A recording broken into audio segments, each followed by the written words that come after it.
یہاں جملے نہیں استعمال کرنی چاہیے، برادران، اخوان، بزرگون، ایسے نہیں کہنا ہے۔ اس لیے ہم تم عام مجلس میں نہیں ہیں، ہمارا تمہارا تصور جناب عالی حضرت محمد مصطفیٰ ہے، ان کے سامنے ہم لوگ کچھ نہیں ہیں۔ یہ ایک عاجزی ہے، انکساری ہے، ورنہ وہ پسند نہیں کرتا، لیکن اس کا مطلب کچھ اور ہوتا ہے۔ جیسے ایک بزرگ سے محبت کرتا ہے انسان، کہتا ہے سگے فولان، تو سگے مصطفیٰ بن جائے تو کتنی بڑی بات ہے۔ تو یہ عقیدت کے طور سے کچھ وضاحت کر دی۔ میں بھی یہاں آتا ہوں، اللہ کی قسم ڈر کے آتا ہوں، کیونکہ یہاں ہمارا تمہارا تصور کوئی بادشاہ، کوئی وزیر، کوئی نبی نہیں ہوتا، ہمارا تصور اور تمہارا تصور خدا رسول ہوتا ہے۔ تو خدا رسول کے سامنے ہم عظمت لے کے بیٹھ سکتے ہیں، اپنے کو پھوسی خاں بنا سکتے ہیں، چاہے وہ چیز نہیں پسند کرتے، لیکن ہم اپنے کو جیسے کہتے ہیں غایت تحقیر، ان کی ذات کے سامنے ہم بہت حقیر ہیں، تو پھر حقیر ہی سمجھنا چاہیے نا۔ تو اس سے کتے بلے آپ کو کہا، ڈونکیو، کتو، بلو، شریرو، تو میں نے آپ پر زیادتی تو نہیں کی، تو ٹھنڈ پہ گئی جائے، ان سے نہیں ناراض ہونا، ٹھیک ہے، اوکے اوکے، چلو جی۔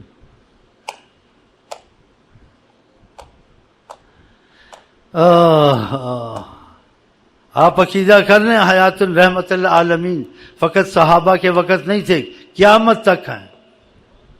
آپ کو کسی قسم کی مشکل مصیبت ہو، دنیا کی، آخرت کی، بیماری کی، کچھ بھی ہو، اگر آپ کا عقیدہ آقا پہ جم گیا تو یہ مخفی چیزیں ہوتی ہیں۔ جو دوا نہیں شفا دینے والی تھی ان کی نظر کرم ہوگی، تم ایسے ہی کوئی چیز پھانک لو، شفا ہو جائے گی، کیونکہ وہ اپنے اس مسئلے کو مخفی رکھتے ہیں، اظہار نہیں کرتے کہ کچھ کرو تاکہ چیز چھپی رہے عوام سے۔ ہاں ایسے ہی شفا ہو جائے گی، بہانہ ہوگا فلاں ڈاکٹر، تو پہلے بھی ڈاکٹر علاج کیا، کیوں نہیں شفا ہوئی؟ اب کیوں ہی؟ اب ادھر کی نظر تھی، لیکن ڈاکٹر کا ظاہری مسئلہ تھا، حقیقت میں ان کی نظر تھی بس ڈاکٹر کے مسئلے سے چھپانا تھا مسئلے کو۔ ہاں ایسے مسئلے کرتے ہیں آقا جی، خفیہ اور فیض جاری کرتے ہیں۔ تو آپ کی دنیا آخرت کی مصیبت، اور ان کی ضمانت کفالت ہو گئی، آپ کو امان ہے دنیا آخرت میں، کہ اپنی امان خدا نے زمین میں آقا کو بنایا ہے۔ رحمت العالمین کا یہ ترجمہ ہے، رحمت للعالمین، کہ زمین میں کسی مصیبت سے بھی امان چاہے، عالمین میں جو بھی مصیبت ہے اس میں امان تمہارے حضرت محمد مصطفیٰ، اگر ان کے دائرے کے اندر آ گئے، اگر ان سے محبت کر لی اور ان کے غلام بن گئے، واللہ کرے ہم دل سے غلام بنے، زبان سے نہ بنے، پھر تو مسئلہ حل ہی ہے۔ پھر تم کو خود معجزے نظر آئیں گے کہ ہمارے رزق میں تبدیلی آئی ہے، ہمارے گھر سے بیماریاں نکلی ہیں، ہمارے گھر سے جنات نکلے ہیں، ہمارے پہ جو حاوی ہوتا تھا آج اپنی مصیبت میں پڑا ہوا، کہ تم کو پناہ دے دی حضرت محمد مصطفیٰ نے۔ تو اللہ کی پناہ کے بعد وسیلے کے طور سے جناب عالی کی پناہ چاہتے ہیں، اسی روز بیٹھتے ہیں، یہ عرضیاں دیتے ہیں جناب عالی کو، جو ان کی نگاہ میں آ گیا وہ بڑی پناہ میں آ گیا۔ ہاں تو یہ وضاحت کی، اب آپ کو شرک کے وسوسے سے نہیں پڑیں گے، اور جن کو شرک کے وسوسے سے پڑے ان کے بھی انشاءاللہ نکل گئے ہوں گے، کہ وسیلے کے طور سے بات کہتے ہیں۔ چلیں جی۔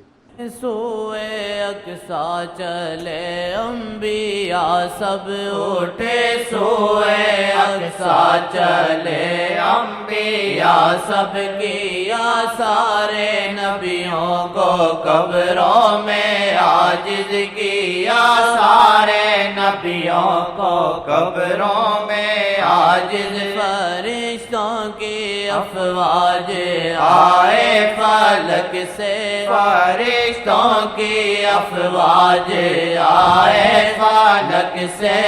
اب آپ سوچیں، جس چیز کی سمجھ نہ آئے انسان واللہ عالم کا ہے۔ اب جو بعض نیم ملا ہیں یا نیم حکیم ہیں، یا ان کی صلاحیت نہیں ہے علم میں اتنی کہ وہ سمجھ سکیں، تو ان کو خاموش رہنا چاہیے۔ وہ کہتے ہیں مدینے جانا شرک ہے، سفر نہیں کرنا سفر شرک ہے۔ تب ان سے پوچھیں فرشتے جو ہزاروں سال کا مسافہ طے کرتے ہیں، یہ شرک کیوں کرتے ہیں؟ یہ کیوں سفر کرتے ہیں؟ اب ان کے پاس جواب نہیں ہوگا۔ یہ شرک کرتے ہیں ہزاروں سال میں۔ تو جو انسان قرآن کو بھی دیکھے، ساری حدیثوں کو دیکھے، سمجھ میں نہ آئے واللہ عالم، ادھوری بات کرنا، ادھوری سمجھ سے کرنا، یہ خود بھی گمراہ ہونا، دوسرے کو گمراہ کرنا۔ یہ فرشتے جو آتے ہیں یہ شرک کرتے ہیں، یہ خدا کا کرم ان پر اور زیادہ ہوتا ہے کہ ہمارے حبیب کو خوش کرو میں تم سے خوش ہوں، ان کو سلام کرو میں راضی ہوں۔ قرآن میں وسلموا علیہ تسلیما، ان کو سلام بھی کرو، ان پر درود بھی پڑھو۔ یعنی اللہ تعالیٰ لوگوں کو گھسیٹ گھسیٹ کے لاتا ہے، ادھر نہیں سلام کیا، اگر یہ درود بھی، اگر ان کا نام بھی آ جائے، حدیثوں میں ہے، اگر ان کا نام سنو فوراً تعظیم کے لیے درود پڑھو۔ بتاؤ کہ ابھی ان کا آمنا سامنا نہیں ہے، بغیر آمنے سامنے کے، یہ صحیح حدیث ہے۔ اللہ تعالیٰ نے حضرت محمد صلی اللہ علیہ وسلم کہا آپ تو نہیں کہیں گے، ہم آپ سے کہلوائیں گے، آپ کا نام بھی کسی نے سنا اور درود نہیں پڑا، خدا اس کی ناک خاک آلودہ کرے۔ بتاؤ اتنا خدا کو غصہ ہے کہ جب آپ کا نام ہو جائے تو بس وہ محمد محمد ہی کہے، اور ایک دم توجہ دے، یہ صحیح حدیث ہے۔ رغم انف امرئ، جبریل آئے کہتے اللہ تعالیٰ کہہ رہے ہیں اس آدمی کی ناک خاک آلودہ ہو، یعنی خدا اس کو رسوا اور ذلیل کرے، اس کا مفہوم یہ ہے۔ ذکرت عندہ، اگر آپ کا نام آ جائے، تذکرہ آ جائے، آپ کی سیرت شریف آ جائے، ولم یصلی علیہ، اور وہ درود نہ پڑے۔ بتاؤ نام سنتے ہی اللہ تعالیٰ کرے، نام سنتے ہی اللہ ہم کیسے کریں ہماری تمہاری روح نکل کے آقا کے پاس پہنچ جائے، انشاءاللہ ایسے ہو جائیں انشاءاللہ۔ فرشتوں کے افواج آئے فلک سے، فرشتوں کے افواج آئے فلک سے، کھڑے ان کے دربار پہ قدسی عاجز، کھڑے اللہ اللہ، دربار پہ قدسی عاجز، کھڑے ان کے دربار میں قدسی عاجز، اجازت کا طالب شہ انبیاء سے، اجازت کا طالب شہ انبیاء سے، فرشتہ جل کا کھڑا در پہ عاجز، اللہ جل کا کھڑا در پہ عاجز، یہ کس کا؟ اسرائیل باہر کھڑا تھا عاجز، جرت نہیں تھی کہ اندر جائے، جہاں جس نبی کے پاس جائے، ولی کے پاس جائے، باہر چلا جاتا ہے، وہاں باہر کھڑا تھا۔ آئے اوئے سوچنے والی بات، فرشتہ اجل کا عاجز، بہت بڑی بات، باہر کھڑا تھا، پیغام بھیج رہا تھا، اجازت ہے تو نہیں تو جاؤں۔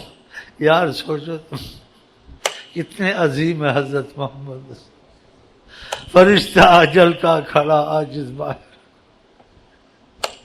وہ کسی سے نہیں اجازت لیتا، چلا جاتا ہے نبی کے پاس، آقا کے پاس باہر دروازے کے کھڑا تھا کہ جو حکم ہو میری کوئی جرت نہیں ہے۔ دیکھو پھر آپ نے اجازت دی، تو اس سے بڑی بات کہ اللہ میاں نے مجھے بھیجا ہے کہ جو ان کی مرضی ہو وہی کرنی ہے، ملاقات کرنی ہے یا دیر کرنی ہے، جو تمہارا جی چاہے محمد۔ تو اپنے جیسا کہنا چاہیے، شرم نہیں آتی ان والوں کو، بعضوں کو، نیم ملا خطرہ ایمان۔ اگر انہوں نے کہا کہ قرآن میں تمہاری مثل ہوں، یہ تم کو سوچنے کے لیے کہا ہے کہ میں مثل ہوں یا نہیں ہوں، تم انداز کلام سمجھے ہی نہیں، اور ان کی صفات دیکھو اور ان کی اوصاف دیکھو، ان کے معاملے دیکھو، دوسرے کی طرح ہے نہیں ہے، پھر کیسے تم اس کی تفسیر یا اس کا مفہوم یہ نکالو گے آیت کا وہ ہمارے تمہارے جیسے ہیں؟ نہیں نکلتا مفہوم، نکلتا ہے نہیں نکلتا ہے، تو کچھ عقل ہونی چاہیے۔ یہی ہے نیم اللہ خطرہ ایمان۔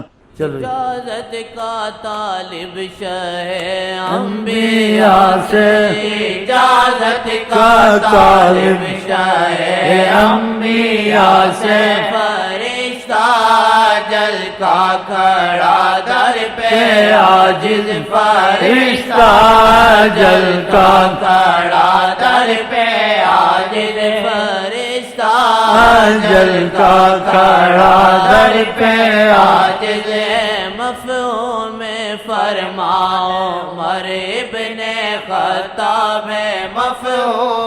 فرماؤ عمر ابن خطاب جو موسیٰ بھی ہوتے ادھر ہوتے عاجز جو موسیٰ بھی ہوتے ادھر ہوتے عاجز جو